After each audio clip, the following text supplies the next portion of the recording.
से क्या इनको मशवरे दिए जा रहे हैं कि जनाब अरकान पार्लियामेंट की मॉनिटरिंग और उनकी जो है वो की जाए।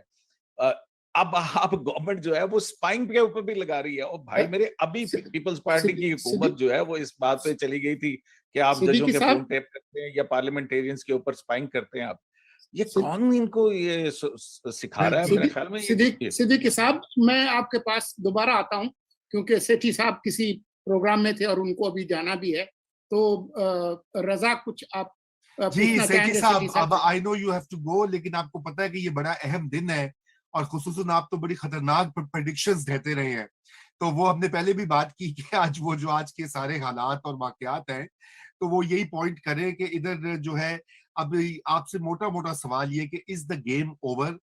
क्या ये इस वक्त इसको फाइनल लाइन समझा जाए, या अभी इसमें कुछ कार्ड्स हैं खान साहब के पास जो कि वो इस्तेमाल कर सकते हैं? वो देखिए यक्के का बहुत जिक्र कर रहे थे कि इनके पास यक्का है, वो बताए ना कौन सा यक्का है। देखिए बात ये, गेम तो खत्म हो गई है। इस वक्त 220 के करीब वोट्स हो गए हैं ऑपोजिशन के पास। कोई 20-30 पीटीआई के हैं, 15-20 एलाइज के हैं। तो ये तो गेम खत्म हो चुकी है। वोट ऑफ नो कॉन्फिडेंस तो हो चुका है, टीवी के स्क्रीन के ऊपर तो आ चुका है और खुल के आया है। अब गैर आईनी तरीके इनके पास हैं, कोई आईनी तरीका नहीं है इसको रोकने का। और जब ये गैर आईनी तरीके को इस्तेमाल करेंगे, बहुत से हैं। आपने अभी एक का जिक्र किया कि जी, कि वो स्पीकर को कह रहे हैं कि ये करें वो करें। वो कर नहीं सकते, वो कह रहे हैं। वो उनको इलेक्शन कमीशन ने कहा था कि आप नहीं जा सकते स्वात, आप दीर नहीं जा सकते, वो चले गए हैं। मतलब है वो इस वक्त किसी किस्म की पाबंदी अपने ऊपर लगाने से, वो लगाने से नहीं लगाना चाहते और नहीं लगने देंगे। और वो करते जाएंगे ये गैर आईनी और गैर कानूनी कदम उठाते जाएंगे।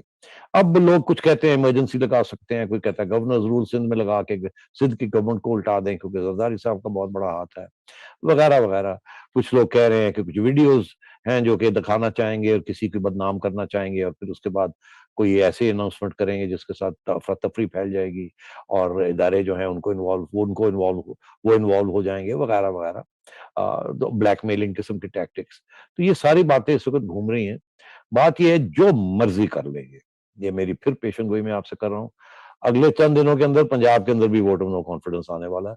फिर देखेंगे कि ये आगे क्या करते हैं। फिर पंजाब और सिंध दोनों बगावत में होंगे अगेंस्ट इस्लामाबाद। और ये जैसे ही ये होगा, फिर आप देखिएगा कि इदारों को इन्वॉल्व होना पड़ेगा। और जब इदारे इन्वॉल्व होंगे तो किसी का फायदा नहीं होगा। सबसे बड़ा नुकसान इमरान खान का होगा, उसके बाद सारी पाकिस्तान की आवाम का नुकसान होगा और इदारों का भी नुकसान होगा। तो बड़ी अफसोस की बात होगी अगर हम यहाँ चले जाते हैं। अगर ये सिंध में गवर्नर रूल लगाते हैं गैर आईनी तौर पे, रेजोल्यूशन अप्रूव किए बगैर, और कह देते हैं जी कि हमने रेंजर्स भेज दिए हैं और गवर्नर रूल लगा रहे हैं, मैं आपको बता रहा हूँ सिंध हुकूमत बगावत करेगी, गवर्नर को गिरफ्तार कर लेगी पुलिस भेज के। तो ये बिल्कुल एक बगावत हो जाएगी एक फेडरेशन के अंदर। बड़े खतरनाक हालात बन सकते हैं। इसी तरीके के साथ अगर ये फौज की लीडरशिप के बारे में कुछ तब्दीलियां करने की कोशिश करते हैं आखिरी मिनट पे, तो फौज बगावत कर देगी इनके खिलाफ। ये मेरा मुझे ये इस बात का एहसास है कि बहुत खतरनाक सिचुएशन डेवलप हो रही है। फौज के अंदर मुदाखलत करना इस तरीके से और गैर आईनी तरीके से, ये बिल्कुल मंजूर नहीं होगा। और फिर प्रेसिडेंट अलवी के जरिए कुछ ऐसे अनाउंसमेंट्स करवानी, उसके साथ तो प्रेसिडेंट अलवी के खिलाफ भी इम्पीचमेंट हो जाएगी। जैसे इनकी छुट्टी होगी अगले 10 दिन के अंदर अंदर प्रेसिडेंट की इम्पीचमेंट हो जाएगी। हालात बिल्कुल पीटीआई के खिलाफ जा रहे हैं। पीटीआई के पास सिर्फ और इमरान खान साहब के पास दो ऑप्शंस हैं, उनको उधर ही जाना चाहिए, इसके अलावा और कोई ऑप्शन नहीं है। पहला ऑप्शन ये है कि देख लिया उन्होंने टेलीविजन के ऊपर, कल रिजाइन कर दें और कहें जी ठीक है मैं रिजाइन करता हूं, या मैं फ्रेश वोट ऑफ कॉन्फिडेंस लेता हूं, या मैं असेंबलीज डिसॉल्व करता हूं। इनके पास अब डिसॉल्व कर नहीं सकते क्योंकि vote of no confidence launch हो गया। तो आगे आइए, तो ये कर सकते हैं, या ये कि जी आइए जी ठीक है हम चेक कर लेते हैं, अगर आपके पास नंबर्स हैं और मेरे नंबर्स नहीं है, मैं आइन के मुताबिक घर चला जाता हूँ। I will live to fight another day. मैं जमहूरियत पसंद हूँ, मैं जमहूरियत की कदर करता हूँ, मैं आइन की कदर करता हूँ। ठीक है, कोई बात नहीं, अगली 1.5 साल पड़ा इलेक्शन के लिए, मैं अवाम के पास जाऊंगा, अवाम को उकसाऊंगा, अवाम को आपके बारे में बताऊंगा, जो कि वो कर रहे हैं अभी। तो और मेरे जलसे होंगे और मैं एक दफा फिर बाउंस बैक करके आऊंगा। मतलब इस किस्म की सियासत वो कर सकते हैं। मगर अगर उन्होंने गैर आईनी और वायलेंस की तरफ वो बढ़े, तो मैं समझता हूँ फिर सबसे बड़ा नुकसान उनका हो जाएगा। He will not, as they say in political terms, live to fight another day.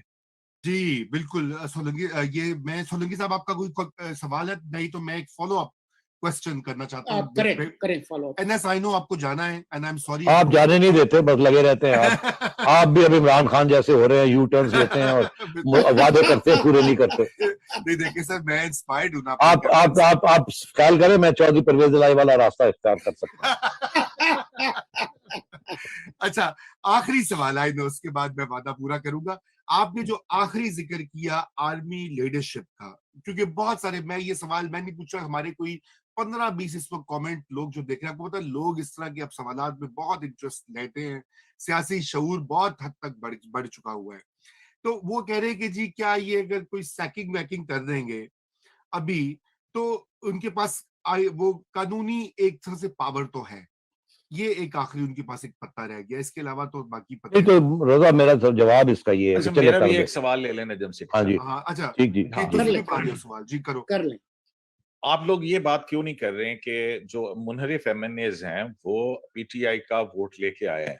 अगर उन्होंने बहुत ही, वो भी अखलाकी कदरों का इजहार करते और रिजाइन करके और फिर जो है जो मर्जी करते, तो आप नहीं समझते हैं कि यहाँ पर वो भी गलत काम कर रहे हैं? नहीं गलत या सही, वो जो करें वो सही है। अगर रिजाइन करते हैं तो खान साहब गवर्नमेंट की मेजोरिटी वैसे ही उड़ जाती है, अगर वो फ्लोर क्रॉसिंग करते हैं तो वो वैसे ही उड़ जाती है, तो वो जो मर्जी करें, doesn't really make any difference. Khan साहब इज गॉन। आइए आगे आप, ये तो आप एक जैसे कहते हैं ना moral high ground, moral politics, morality नहीं होती पॉलिटिक्स में मफाद होते हैं।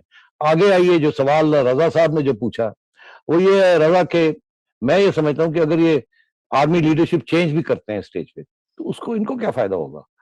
उसके साथ क्या आपका ये ख्याल है कि पहली बात तो ये है कि मिलिट्री लीडरशिप चुप करके एक्सेप्ट कर लेगी कि हम बाजी बन गए, हमारे साथ ये हो गया है? जो हमारा ट्रैक रिकॉर्ड है वो तो छोटी छोटी चीजें नहीं मानते, तो क्या इस किस्म की चीज मानेंगे? चले, मैं समझता हूँ मान भी ले, वो समझे कि वो कर ली, तो उससे क्या फर्क पड़ेगा? आपका क्या ख्याल है इस स्टेज पे ये सारा कुछ जो हो चुका है ये रिवर्स हो जाएगा? नो, ये अब एक मिलिट्री अगर ऐसी चीज करते हैं और मिलिट्री को मुदाखलत करती है खान साहब के हक में, तो ये सारी कौम जो है मिलिट्री के खिलाफ हो जाएगी, ये सारी पार्लियामेंट उनके खिलाफ हो जाएगी, और ये अदम एतमाद किसी और किस्म रुख पे चला जाएगा। इसलिए मैं समझता हूं कि मिलिट्री बेवकूफ नहीं है, उन्हें अपने इंटरेस्ट का पता है, उन्होंने अपने सारे ऑप्शंस वर्कआउट किए हुए, इसीलिए वो न्यूट्रल है और वो न्यूट्रल ही रहेंगे। वो अगर खान साहब करते भी हैं इस किस्म की हरकत, तो जो नया बंदा आएगा वो किसी सूरत में खान साहब की साइड नहीं लेगा, वो फिर भी न्यूट्रल रहेगा, और अगर वो न्यूट्रल रहेगा तो फिर देखिएगा क्या होता है। जी बिल्कुल बिल्कुल। सईदी साहब, thank you so much for joining us. I know you have to go, इसलिए मैं अब वादा पूरा कर रहा हूं। मैंने कहा आपने चूंकि मुझ पर इल्जाम लगाया था कि मैं जो है वादे पूरे नहीं करता, so I need to fulfil my promise.